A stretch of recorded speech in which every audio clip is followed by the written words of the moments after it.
104.8 इश्क FM पर ये दिल्ली है। हमें कभी भी कोई भी तकलीफ होती है तो हम डॉक्टर के पास जाते हैं, लेकिन जब भी बात हो मेंटल हेल्थ की कतराना शुरू कर देते हैं, पता नहीं क्यों। 104.8 इश्क एफएम पे आशीष के साथ हैं आप, और आज वर्ल्ड मेंटल हेल्थ डे के दिन हमारे साथ doctor hi Delhi, my name is doctor Era Datta और मैं एक मनोचिकित्सक मतलब एमडी साइकियाट्री कंसल्टेंट साइकियाट्रिस्ट हूँ and I spread awareness about mental health on social media. Happy world mental health awareness day. Please take care of your mind. It's the one thing which belongs to you and which will stay with you for the rest of your life. सबसे पहले तो मैं ये जानना चाहता हूँ कि mental health क्या है और इसको कैसे ठीक रखा जा सकता है। किताबें कहती है कि mental health means our emotional, psychological, our behaviour, our perception and all the emotions that we feel, and that is the textbook definition.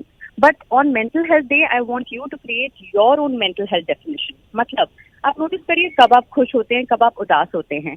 तो ये हो गया आपका बेसलाइन मेंटल हेल्थ, और इसी से आप समझ सकते हैं कि कब आपको मदद की जरूरत है। तो ये हो गया सबसे सिंपल तरीका मेंटल हेल्थ को समझने का। लेकिन डॉक्टर, हमारे समाज में ना जब कभी किसी को अगर आप रिकॉग्नाइज कर भी लेते हैं ना कि इसको इशू है या डिप्रेशन में है या फिर थोड़ा सा दिक्कत है, अगर आप उनको एडवाइस करते हैं कि साइकियाट्रिस्ट के पास चल लेते हैं, तो सबसे पहला जवाब जो होता है, जो रिएक्शन होता है, मैं पागल हूँ क्या? मैं एग्री करूंगी, और I think as a generation of informed individuals we must break this myth.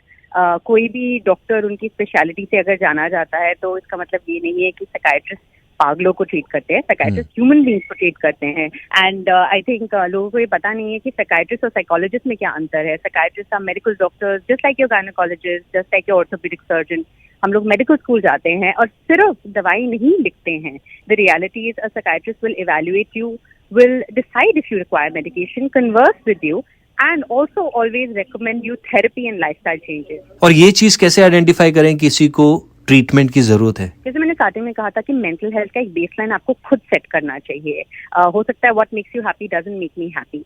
इसी तरह से मैं अगर इंट्रोवर्टेड हूँ तो काफी कम बोलूंगी, और एक्सट्रोवर्टेड हूँ तो बहुत ज्यादा बोलूंगी।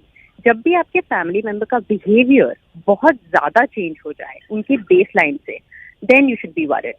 If there is excess of anything like excessive sleeping, excessive spending, excessive staying out, or there is too less of anything. For example, बहुत कम सोना, बहुत erratic hours सोना, बहुत कम खाना. If there are any self-harm marks on the person's body, अगर drugs लेने के कोई निशान हैं, हाथ पे कट लेके घूम रहा है, definitely consider these very important to address. अच्छा, बदलते दौर में ना अब जो है हमारी मेंटल हेल्थ को परेशान करने वाली चीज़ें भी बदली हैं। For example social media. Absolutely. Content creators कई बार अच्छी चीज़ें करते हैं लोगों को खुश करने के लिए, हंसाने के लिए। वो खुद भी कई बार दिनों का ब्रेक लेते हैं या फिर दे पुट अ स्टॉप। तो कंज्यूम करने वाले भी और क्रिएट करने वाले भी। How social media affects your mental health? If you ask me what is the one thing good for mental health, I would say social media, and what is the one thing which is horrible for mental health, it's again social media. Social media. So it's both a boon and bane, because in the pandemic it really did connect people, right? And you can find a plethora of information. Information का भंडार हो गया है, मगर negative इसलिए जैसे आपने कहा, एक तो बहुत सारी नेगेटिव इन्फॉर्मेशन और मिस इन्फॉर्मेशन रहती है।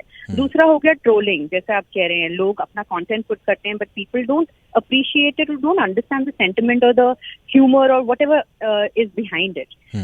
I think we need to all balance our social media usage because it's not going anywhere. It's here to stay. So create more than you can consume is a very good principle. Not only if you're a content creator, but if you're even anybody who's just consuming. If you've seen a nice DIY project, आप आके घर पे बनाइए तो, अगर कोई अच्छी recipe देख ली है तो करिए तो, उसको पकाइए तो। We tend to only just consume, और आपको पता है ज्यादा खाने से क्या हो जाता है।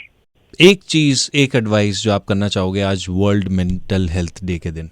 Do not discriminate. मेरी बस इतनी से आपसे अपील है कि आप डिस्क्रिमिनेट करना बंद करिए, तभी लोग आपके अगेंस्ट डिस्क्रिमिनेट नहीं करेंगे। अपने स्टेप्स चलिए, आप एक्सरसाइज करिए, योगा, मेडिटेशन आर गोल्डन। ये हमारे इंडियन टूल्स हैं, इनको मत भूलिए।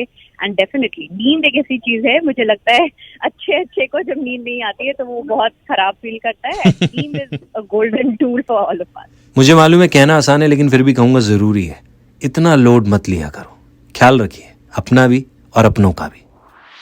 फर्क बड़ा है बातों में, बंदा भी फुल ऑन दिल्ली है। सुनिए ये दिल्ली है मंडे टू फ्राइडे सुबह 7 से 11 विद आरजे आशीष। बंदा फुल ऑन दिल्ली है ऑन 104.8 इश्क FM. Do the ishq baby.